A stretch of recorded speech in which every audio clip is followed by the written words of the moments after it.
Mindful ka ba? Naging may kamalayan ka na ba? Tanong mo yung katabi mo kung aware na ba? Ano yung gagawin? Sige. Next. Kinig doon. Sabihin mo nga, I will be ready.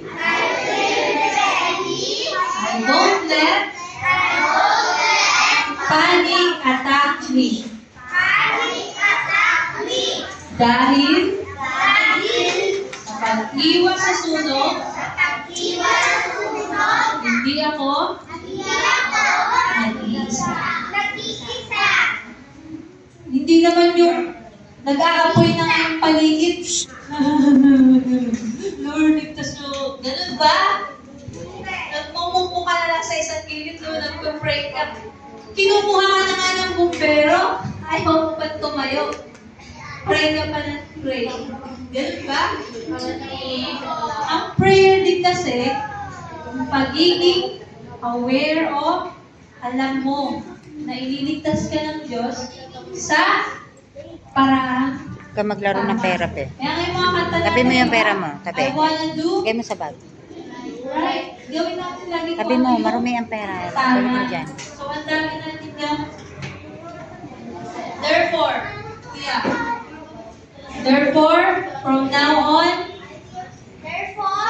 I will do, or I will be ready. Next, I will be ready. Community check.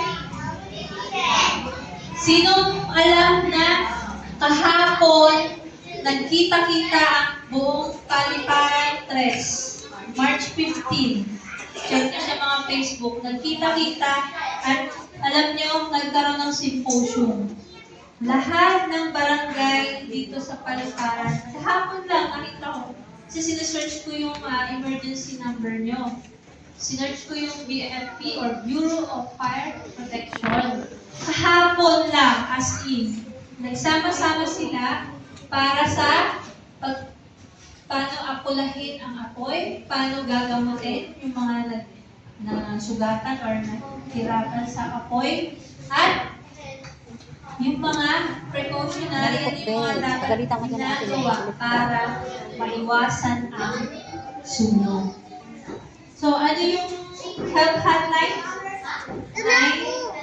Dyan lang, dyan. 911. So, sana naman magpapalawin Lord na Wala nang upuan doon, dyan ka lang. sa 911. Kala ko kasi dati, so, hindi nyo pwedeng i-joke-joke lang yung 911 na sound check. Kaya mo bang maging hero? Tingin mo, kaya mo bang maging hero sa oras ng sunog?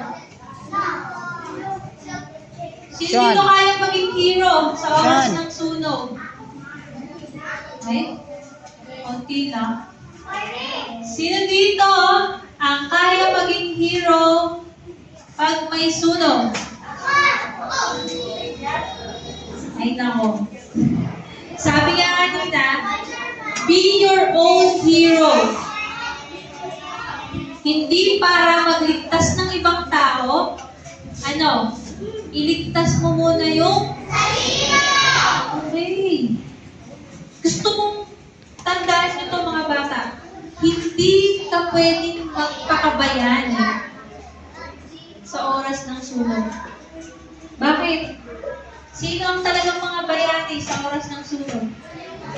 Yan, mga bumbero. Ikaw sa sarili mo, sa oras ng sunog, ang tanging kailangan mong gawin ay iligtas ang iyong sarili. Okay?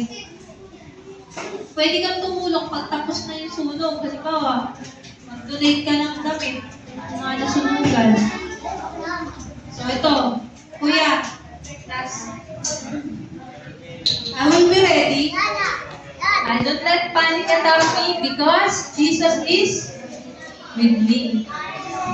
Sabi nga natin mga bata, yung prayer solution niyan. Pinaalam na sa katabi mo, pinaalam ko na sa inyo ngayon, yung pagiging prepare ay para hindi ka magpa-panic. So, much better yung prevention kaysa cure. Pero wag na wag mong iasa sa sarili mong kamay ang iyong kaligtasan. Sino tayo maaasahan? Isa.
Nasa.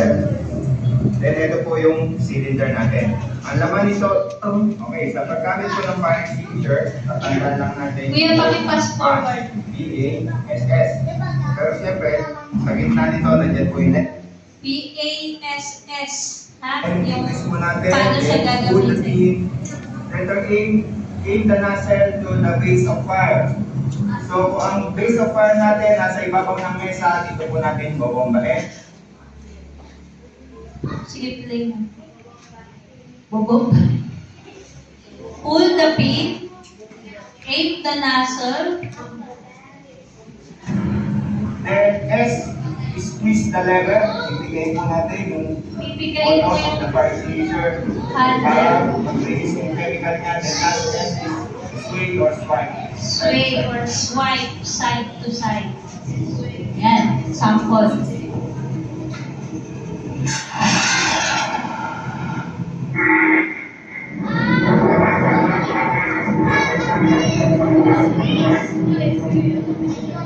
Yan. So, ang fire extinguisher ay meron siyang monoammonium phosphate. Kung ganyan na kalakas yung fire ha, kaya niyang patayin. Pero sobrang laki na, anong tinatawag? Pero, Ano ang emergency number? Paano niyo tatawagan? Okay, very good. 911. Ano yung PASS? Tandaan? Pull the pin. pull the pin. Aim the nozzle. Squeeze the handle. Sweep side to side. Halimbawa, ang usok ay kalat na sa bahay at apoy na apoy. Ano kaya next naman yung kailangan gawin?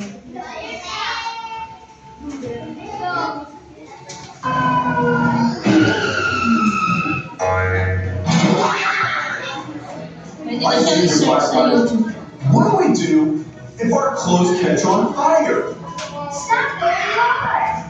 Drop to the ground and cover your face with your hands. Like this. Roll over and over until the flames are out. Paano kung damit niyo na yung nag-aapoy? Paano pag damit niyo na yung nag-aapoy dyan sa sample nila? Our junior firefighter is going to show you how to stop, drop, and roll. Stop where you are. Smile Drop pa. to the ground. Cover your face with your hands. Roll over and over until the flames are out. Alright, kids. If your clothes ever catch on fire, you need to stop, drop, and roll. And thanks for stopping by Tommy Flame's Firehouse. Remember, kids, be your own hero. Most is you and the big one.